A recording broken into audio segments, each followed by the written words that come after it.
Everyone, it's Linnea for LDRS Creative, and I'm going to be making a card using the fruit basket dies and along with an embossing folder that's included in this bundle.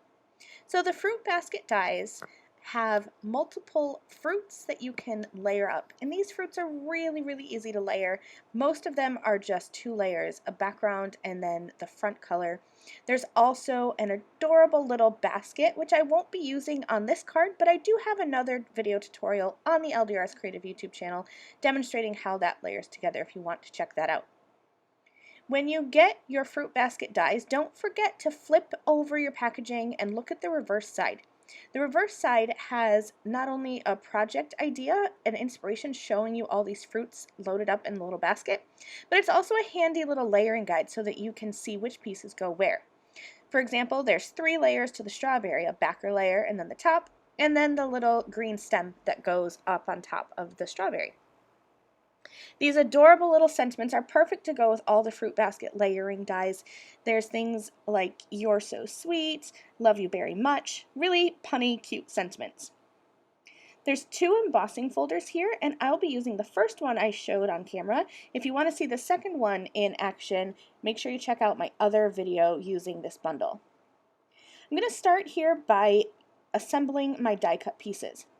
When I'm working with layering dies, I like to cut all my pieces and then put them in a little dish and then layer them all together. It's kind of like an assembly line style, so I can cut all of them at once and then layer them all at once, and it just makes the process go faster.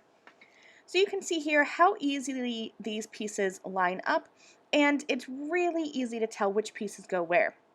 There's 2 pieces to the lemon, a backer and then the front, and then like I said, the strawberry has 3 pieces, the background die, and then the front that has little seeds cut out and it allows that background color to kind of show through, and then there's the little green top piece. There are 2 sizes of strawberries, which make it really adorable to fill out your scene with the different size strawberries. And it's easy to tell what goes where because the bigger stem is going to go on the bigger strawberry. The smaller stem will go on the smaller strawberry. The cherry is probably the simplest one that you'll find because all it is just the cherry base and then the little stem that goes right at the top of the cherry. So just like that, all my fruit pieces are assembled. I will end up bringing in the orange slice and some blueberries. Those are really easy to layer together as well.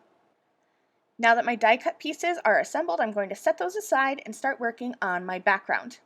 I'll be using an older LDRS Creative product bundle from HSN called In Flight, and this set comes with some slimline stencils, and I'm going to show you how I just use these to add some spotlight ink blending to my A2 background.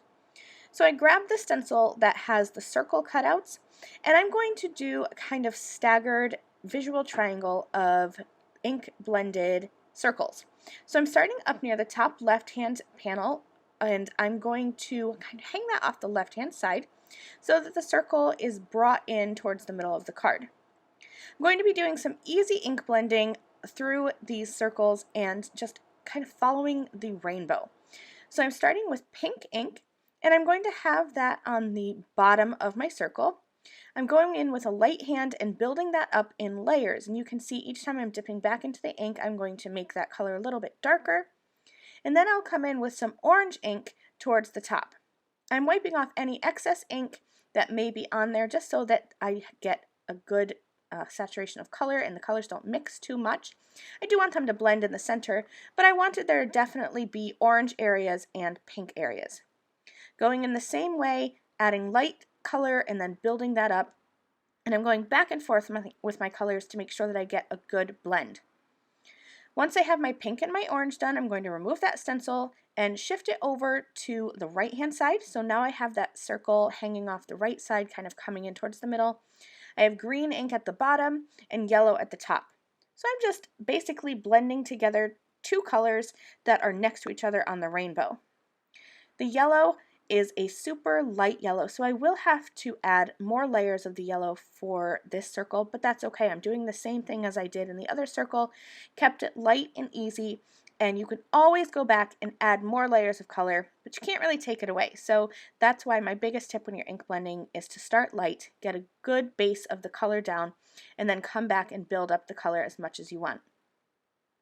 My last circle, I've shifted back down towards the bottom left side of my card, and this time I have the circle hanging off the bottom. And having 3 circles kind of staggered like this creates a visual triangle, which is just pleasing to the eye. This last one, I'm doing the remaining 2 colors of the rainbow. I started with purple at the bottom, and I'm going to blend blue towards the top. I'm just going to finish up here, blending back and forth, making sure that I get a good mix of color and that I don't have any harsh edges. And then I'll peel that stencil back, and I'll have 3 cute little spotlight places ready to add my fruits on top of. Now you could leave this background as is, but I wanted to bring in a little bit of extra texture. So I grabbed one of the embossing folders, and I'm going to just put my panel right in the center of that folder and then run it through my die cutting machine using the sandwich that's recommended by my machine's manufacturer for a standard embossing folder. Make sure that you follow your own machine sandwich for embossing folders. Every machine's going to be different. I even needed a couple shims, but you might not. You might need some shims. So play around with your machine and see what gives you the best sandwich.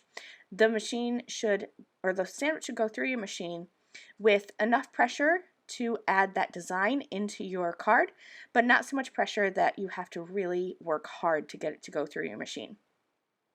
All right, so now I have that texture embossed into my background. I have those spotlight panels or circles ready to go, and I'm just going to arrange my fruits here and there, kind of just putting 2 fruits in each circle. And I also have some cute little bees from my LDRS Creative stash of stamps that I added for some extra little images there.